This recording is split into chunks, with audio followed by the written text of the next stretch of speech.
Hey everyone, welcome back to another episode of the Millionaire Real Estate Agent Podcast. I'm Jason Abrams, and this is the place where we lift the curtain on the world of real estate like never before. Every week, I sit down with visionaries, pirates, and mavericks. We're here to document, demonstrate, and most importantly, demystify their game-changing models and systems. What secrets propel them to the top? And how are they living their dreams? This is about passion, it's about strategy, but above all, it's about real, tangible success. So buckle up and let's dive in. This is the Millionaire Real Estate Agent Podcast.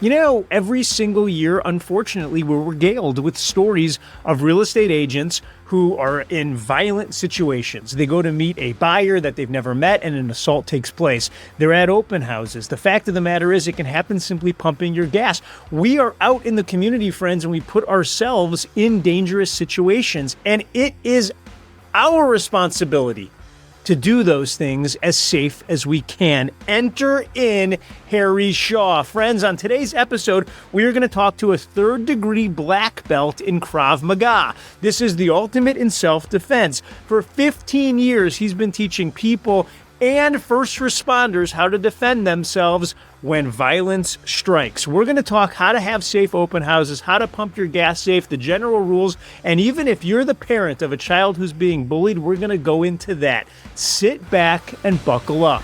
This is Harry Shaw. In this episode, we discuss self-defense strategies relevant to real estate agents, including scenarios that may involve personal safety risks during showings or open houses. Please note that the conversation includes references to physical violence. While we approach these topics with care and professionalism, some listeners may find the content distressing. Your well-being is important. Please listen at your discretion and take breaks or skip this episode if needed. If you or someone you know needs support, we encourage reaching out to a trusted resource or professionals. Harry, how are you, sir? I'm doing great. How are you doing? I'm wonderful. Now, I start every episode by asking our guests, how did you get into the greatest industry in the world? Which, of course, is the real estate industry. But not you, sir. You are in the self-defense industry. How the heck do you get involved in that? So it actually came in through a passion of mine. If you ask my people in Mexico, they really get surprised that I'm doing this for a living because I'm always the most peaceful and nice guy. And it kind of fell into my lap. I started as a young kid in martial arts, and I never really found the application. I knew how to punch, how to kick, but whenever I got into trouble, I was like, how do I apply this? And fast forward all the way down to 2003, 2004, and I found a friend of mine was teaching this in Austin, and he's like, hey, you need to come try Krav Maga. And I'm like, what is this? I love it. Krav Maga is the official hand-to-hand combat system for the Israeli military. It's a system that integrates a lot of principles. And I love systematic approaches to things. Instead of having multiple things to think about, you follow the principles and then you find the solution. So this is interesting. When I would think about the official something for a military, I would think that would be offensive for the most part. But whenever I hear you speak about Krav Maga, you speak of it as defensive. Help me understand that. So it's an interesting parallelism between self-defense and combat. We're always looking to de-escalate. We're really trying to avoid conflict. And sometimes conflict arrives and then we have to deal with it. So whenever something starts, we're always trying to de-escalate, either trying to talk ourselves out of it and say, hey, I don't want any trouble. But if trouble arises, we recognize the threat and then we solve it. It's a very practical approach. And when it comes to military and law enforcement, we don't have a lot of time to teach those people very complicated things. They need to absorb it and apply it right away. Well, that's kind of the other piece of your world. So for more than 15 years, you've been training law enforcement on how to be safer in their lives.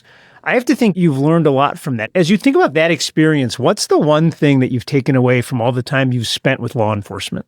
You know, I have a special soft place in my heart for law enforcement and first responders, firefighters, and military. They have to make a lot of really fast decisions that encompass a very complicated structure. When it comes to law enforcement, they have to have the law on their head, they have to have the procedures, they have to de-escalate, and then they have to make the decision in a split second. If I didn't know better, I would say you were describing real estate professionals. But again, we are talking about law enforcement. Similar. The most amazing thing about this stuff, man, is that I have found the principles of Krav Maga have seeped into my life and my business. And it's about what is the threat? How do I contain it? How do I approach it? How do I maneuver around it? How do I pivot? I always forget that this is my 20-year in business. I've been doing Krav Maga for 23. And it blows my mind how simple and realistic things are. So friends, you know what time it is. On this show, we're all about models. So you don't have to take the notes. I'm going to take all the notes. If you don't get the notes, go to MREAnotes.com. They come out every Thursday. You're going to get a one-page notes from this episode. It'll be everything you need, friends. Harry, walk me through this. And I want to talk about it in a couple ways. I want to start with a model around how I defend myself.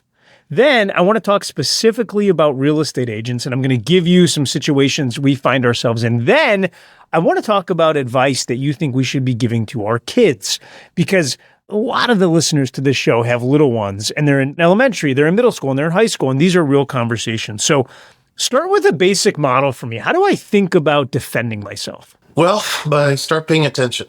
Often enough, we are distracted. And I ask everybody that I train with for the first time is, think about a predator, right? So think about the lion looking around and they're going to pick their prey or their food, right? So what are they looking for?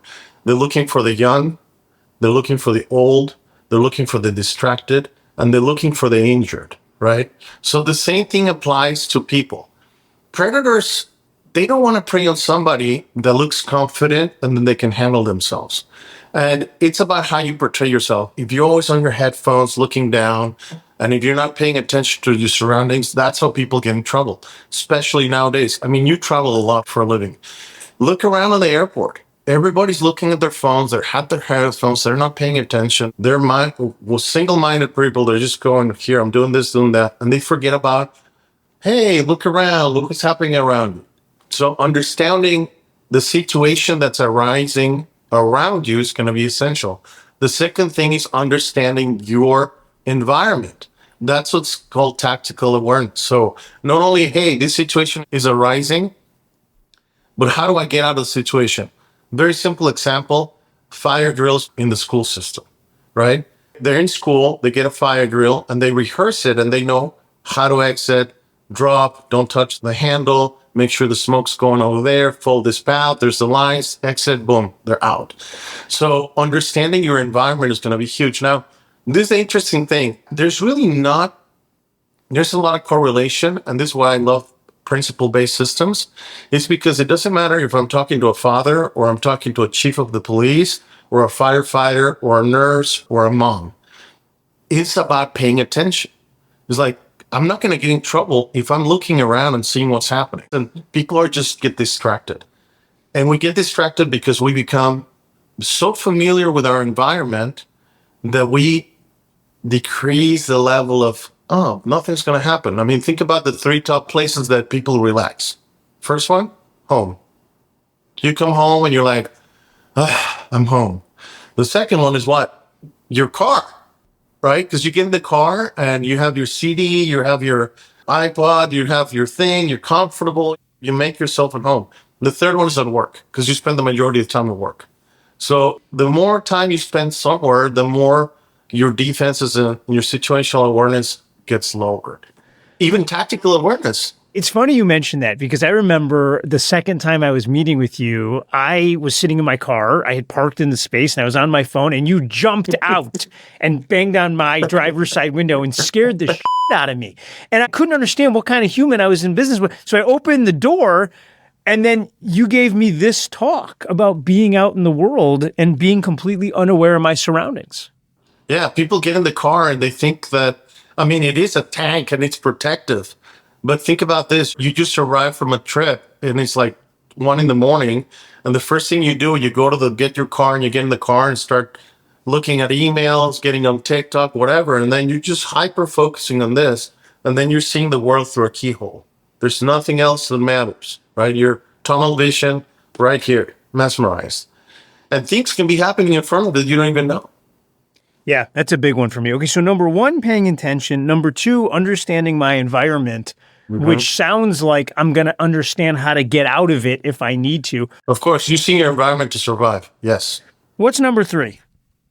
Number three is just action. It has to be purposeful and intentional. And I usually say violent, but people get really upset. Why does it have to be violence? It's the violence of action. You see something, you do something, you do it. You know, you're like, hey, this is going to happen. I need to go this way. And I'm going to go this way no matter what. So it's being able to detect something, understand something, and then go through it. You know, we need to exit, we got to go, right? So you told me that the first step in self-defense is being able to get away, which no one had ever explained that to me before. When you said that in the pre-interview, what do you actually mean by that? The Nike defense, right? So this is two things, right? And it encompasses the three things we talked: situational awareness, tactical awareness, and actionable items, right? But at the same time, if you don't understand your environment and you don't know how to leave, how are you going to survive, right? And the other thing is that people don't forget about being in shape. Doesn't matter. I'm not asking you to be an Olympian or a marathoner or somebody that works out 10 hours a day. You need to be fit enough to run away. Because again, we talked about the predators earlier. The cheetah only can run for a little bit of time at top speed. And if they can survive it, they'll get away, right? When you teach self-defense, you're not going to be a street fighter. You're not going to be a prize fighter. You are there to survive and to go home or to get in the car and drive away. There's no accolades for being a hero. So that's kind of the big thing for me. It's like being able to not only have a clear mind, but also being able to find a way to go home safe. Well, I think the Nike defense is fascinating because, you know, when we first started training together, I had no idea how long I could run at a sprint. And you said, well, how do you know if you can get away? And I started really thinking about that. I don't need to be in the best shape in the world. I need to be in better shape cardiovascularly than the attacker. Yeah, well, this is where it's a double-edged sword in the conversation, right? If you fail at recognizing your environment and somebody grabs you, now you're going to have to fight off. And that's a different fight from running, right? So I used to have a decal that says, it had a 0 in it. It said, I don't run, I fight. You know, I don't run again away from the bear. I'm like, all right, I'm going to be here and fight. But the fight itself is brutal. 90 seconds with somebody my size, which I'm about 250 pounds, it's going to feel like an eternity on the ground. If I grab you and I'm on top of you, you can't run. What are you going to do in the middle of it? And I always tell the police officers when I train them, the last situation you want to be thinking about being in shape is when somebody's trying to grab your gun to kill you with it and you're fighting for your life. You don't want to be hearing this conversation, man, I should have gone to the gym a little longer. I should have gone for a run every day. You know, that's the worst time to think about this stuff is when it's actually happening. Yeah, you're not kidding. So when I think about step 3, which is action, if I have the ability to run away, I'm going to run away. If I can't run away, now it's time to have action. And you told me that one of the important pieces of action is what I do with my voice during it. What did you mean by that? So we talk about, and I'm going to get a little bit technical, but we talk about a force continuum. So the force continuum happens, the force is using force to de-escalate or escalate enough so you can de-escalate, right? If you're talking, you're breathing. Being verbal, you can say, hey, I don't want to have any problems with you. Leave me alone. I'm leaving. You can have my wallet. Go away. I don't want anything. What else do you need? But the next thing is going to be the escalation, right? This is what we call the personal combatives, which is using your hands, your elbows, your knees, your legs to defend yourself. Being able to command somebody, hey, I don't want to fight, or stop fighting me. Help, call 911, leave me alone. Then people are starting thinking, whoa, what's happening here? They're going to pay attention. They're going to help you corroborate the story, articulate the story within the law enforcement side of things, because then you're creating, people are like, yeah, I heard him say he didn't want to fight. He told the guy 10 times, stop fighting me. I don't want to hurt you, right? Hey, I don't want to fight. I don't want to hurt you. Leave me alone. Go away. So it's interesting because we're all taught since we're little to be nice. Don't yell at people. Don't bite. Don't kick. Don't punch. Use your manners. Quoting one of my favorite documentaries, Roadhouse, you know, it's okay to be nice until it's time to not be nice. And I think that's something that people forget, is that you have to be able to go into the darkness to come out to the light. And if you're facing somebody grabbing your gun as a police officer trying to shoot you with your gun, or somebody's trying to rape you, or somebody's trying to grab your kid, you're going to have to be violent towards that person, and you're going to have to be okay with it. So your verbal aspect of things is going to keep your oxygen going to your brain, but also it's going to give commands for them to stop what they're doing or de-escalate and comply. What I never thought about is you said the things that I yell while I'm defending myself create the narrative that ultimately ends up getting explained to a police officer, can keep me really safe. So there's a stress inoculation that happens when something violent happens. I mean, I don't know if you've ever been in a car accident, but you get in a car accident, then there's the adrenaline, and you're like, oh my God, what happened? What did I do? And then you get nervous. You look at your kid if you're traveling with them. Are you okay? Is everybody okay? And then you get out, and then you take a picture, and you're looking at the driver. You're making sure it's a lot of things, moving pieces, right? And being able to build a story and have a framework of going, okay, if I get in a car accident, the first thing I need to do, make sure everybody's okay. Great. I'm going to pull out my phone, start a video. Most of the time when you get out of the car, people start, oh my God, I'm so sorry, it was my fault. And then 10 minutes later, they're like, no, he cut me. And they change the story right away, right? Because we tend to be nice and we tend to be stressed out. When you are the most stressed, more things are going to come out of you. Things that you've trained for a long time will come out of you without you thinking about it. So the unconscious response to a traumatic event is what we're worried about. I got a new client this morning, and he is boxed, he wrestled in high school, and he did jiu-jitsu. And I guarantee you, if I stress him enough and I put him in a hard workout and I start attacking him, something is going to come out of him that is like, I don't know how I did that. It's like, well, you trained it enough that it's going to do that. The same thing happens with the words. It's fascinating to me because I was interviewing one of your students who said that, she's a professional. She has all these degrees. She's fantastic, brilliant. Mm-hmm. And the first day that she joined your self-defense class, she punched the bag and literally started crying. And she said, I had never punched anything before, and I had never faced an assailant before. But now she's a year into training with you. And by the way, she still hasn't been attacked out in the world. But there's no more crying when she punches. She has a self-confidence that she never had before. And you know what she told me, Harry? She said that learning how to defend herself in her mind is as important as learning her trade, but she never realized it. Well, I'm sure you teach this consistently. If you visualize it and you see it, then it will happen, right? You're like, I'm going to get to $1 million. I'm going to sell this house. But if you can't see it in your head, how's that going to happen? I was thinking, what is one of the most important things that I can tell your audience is that nobody's coming to save you. No one. I can call 911. How long do you think they're going to get here? Or some Samaritan is going to come in and help me.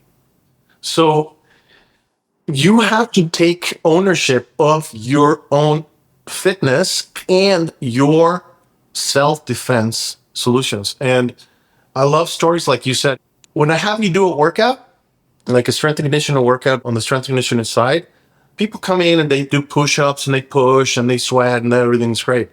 But when they come in and do Krav Maga and they punch the bag, it becomes primal. And also it unlocks memories and trauma. So I'm not surprised, somebody punches the bag and all of a sudden you're like, what? Where did that come from? I always tell people, I'm so tired, I can't come to class. Come tired, because then you're going to put everything that happened in the day in the bag.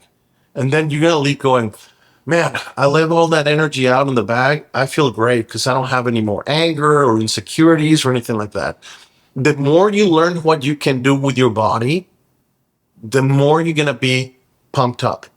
I mean, we've seen it with kids, we've seen it with women, we've seen men.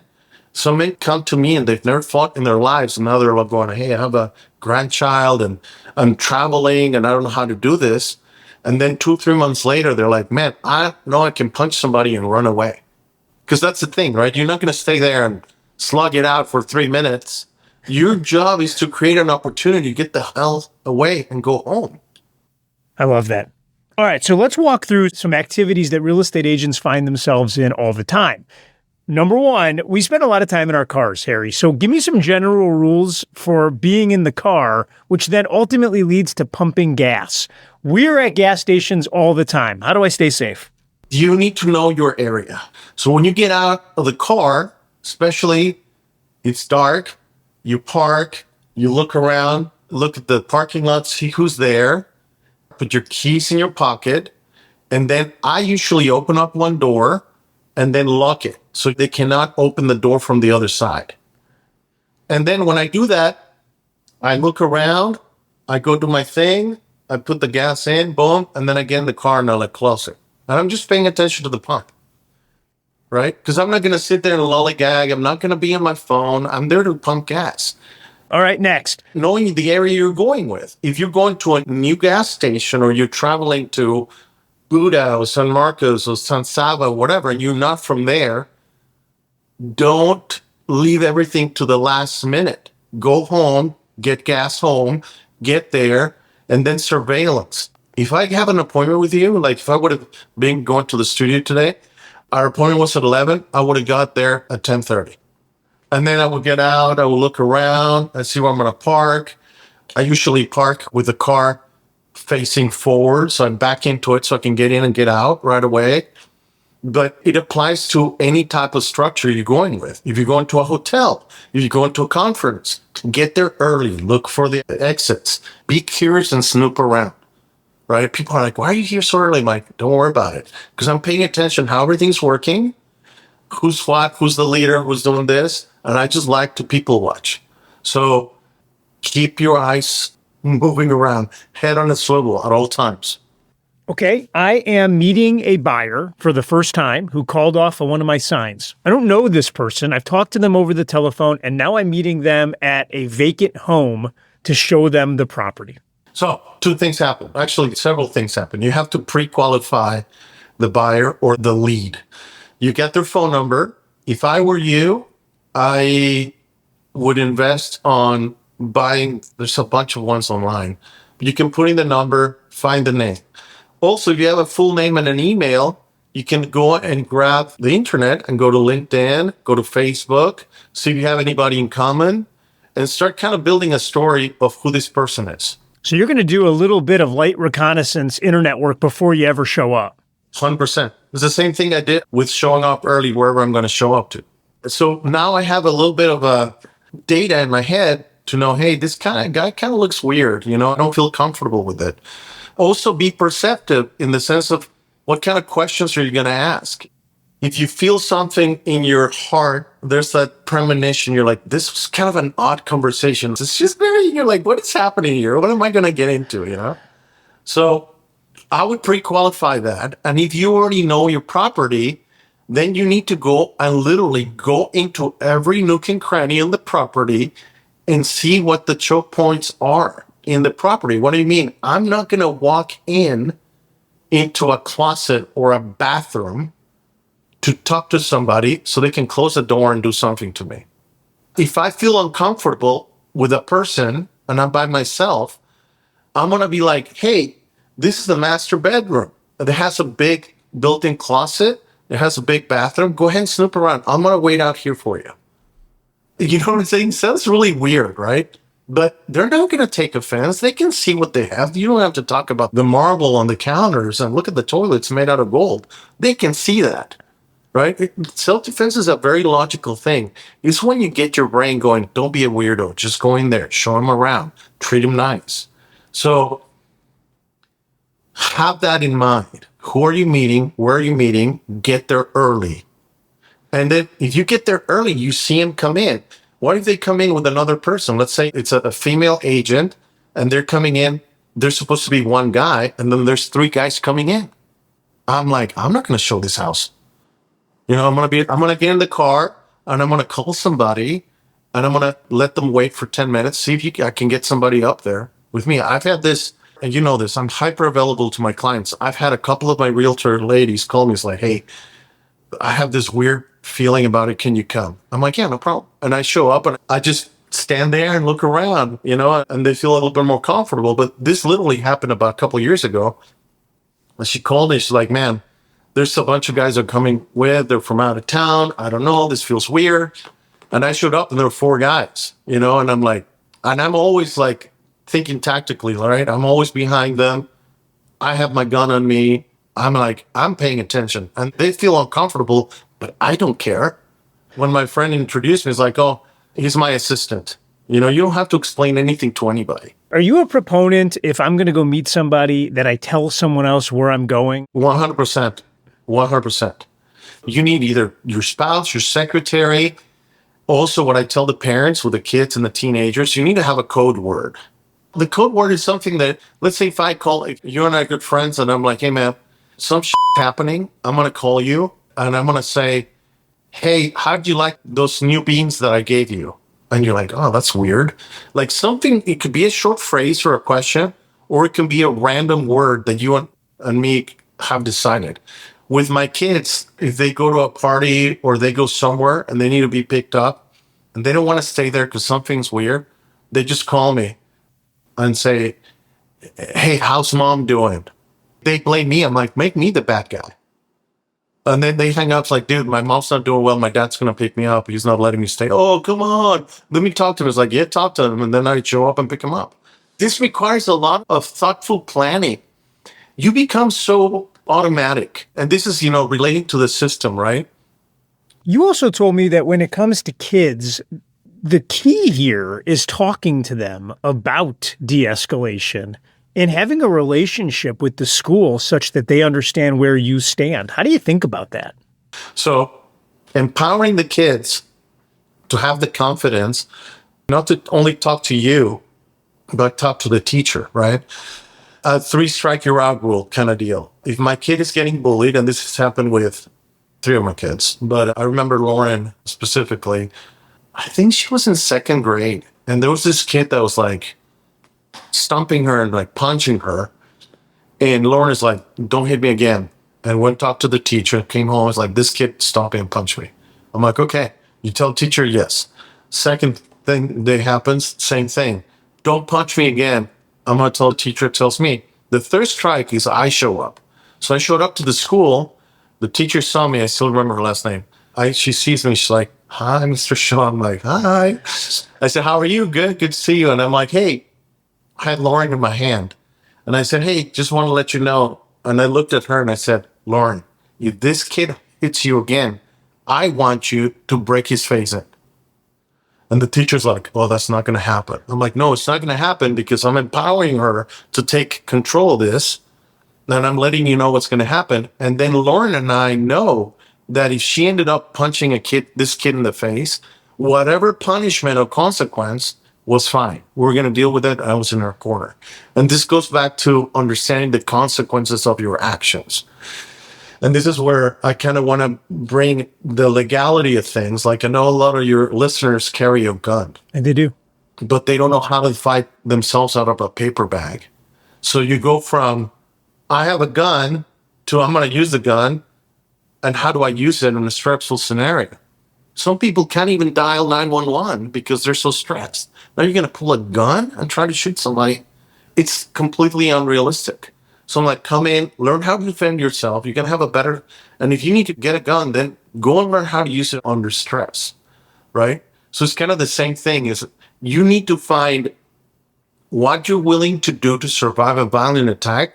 And also you're going to have to be able to be okay with whatever you decided to do. So it's like if I go on 620 right now and I'm driving and some dude cuts me off and I honk at him and I'm riding for a little bit and all of a sudden we get to a stoplight and then he gets out of the car. If I freeze myself right there, I have a bunch of options. I need to already be fine with whatever option I pick. If I decide to stay in my car and then don't engage and then drive away when the other lane goes out, that's one option. But if I decided to get out and I start duking it out with this guy, I can hurt him and he'll go to the hospital. I can kill him and he'll be dead. He can hurt me and I go to the hospital. I can be dead. And then after that, what happens? My job is gone. The way I can protect my family and provide for my family is gone. If I hurt somebody and I make him a paraplegic, I'm going to be in charge for that person for the rest of my life. Medical bills, all kinds of things. And that goes to my record, right? So those are consequences that you cannot be thinking about. It's like, what? Oh, the house is burning. What should I do? Well, should I call the insurance company? You're like, no, you need to get out. You need to have a plan and execute it, which goes back to our self-defense scenario with your ladies, right? Pre-qualify the client, number one. Pre-qualify your home and the structure. Have a plan. Talk to your ladies. Talk to your friend. Talk to your assistant. Say, hey, this appointment should take me 15, 20 minutes. If I don't call you or I just send you a thumbs up, you need to call me and figure out what's going on. And then have a plan to get out. Like when you park in the driveway facing that way so you can get in the car and go. Keep your keys in your pocket. Don't leave them in the car. You know how many people do that? They leave the keys in the car. It sounds like common sense stuff, but I get it because we get lulled into this false sense of security. We had a guest named Phil Jones, and he wrote a book called Exactly What to Say. And he makes the argument that the worst time to think about what to say is the moment you need to say it. And it sounds like you're saying the same thing. It's basically Monday morning quarterbacking. And I know you're a sports guy. You played basketball before, right? Mm-hmm. And you're like, man, I could have done this and I could have done that. And like, if somebody passes the ball, I can have shot. Oh my God. But it's the same thing with you watch a movie. I would have done that. No, you wouldn't. Well, so Harry, let me ask you this. Why do you think that so few people make learning how to defend themselves and being in the sort of shape they need to defend themselves such a low priority? Because I got a lot of listeners who, they make a lot of money, they drive beautiful cars, they have really big lives, they have beautiful families, but they haven't spent any time learning how to defend themselves. Why do you think that is? So I'll tell you, this is the saddest thing. Of all the law enforcement, and military people are a little bit of a different kind, but all the law enforcement that I've taught over the last 15 years, I would say about 2% of all those people are in shape. Wow. So how can I convince somebody that is putting their life in the line every day, exposing themselves to a violent encounter, to be in shape? How do I do that? I don't know, man. I'm not telling you to come become, Jason Bourne or Nikita, but come in and be uncomfortable. I think so to answer the question, yeah, I don't know the real answer why people are so loosey-goosey with their fitness and the self-defense. But the reality is this. You get money. If you have plenty of money, you might have a bodyguard, all right? Or you might think that I live in a really nice neighborhood. They have to come into me. Their security, I don't have to worry about. I live in the bubble. Nothing's going to happen. The other one is when people don't want to come in, they get uncomfortable. I hear this from a lot of ladies. Oh, there's a lot of guys in this class. I'm like, yeah? Who do you think is going to attack you? Like, come on. That guy smells bad. I'm like, what do you think the homeless guy smells like? You can't be like, oh my God, you smell like roses. This is disgusting. You're going to have to sit there and be uncomfortable. And I think the resilience, and quite a bit of my clients, that have done Krav Maga with me, that are part of the gym.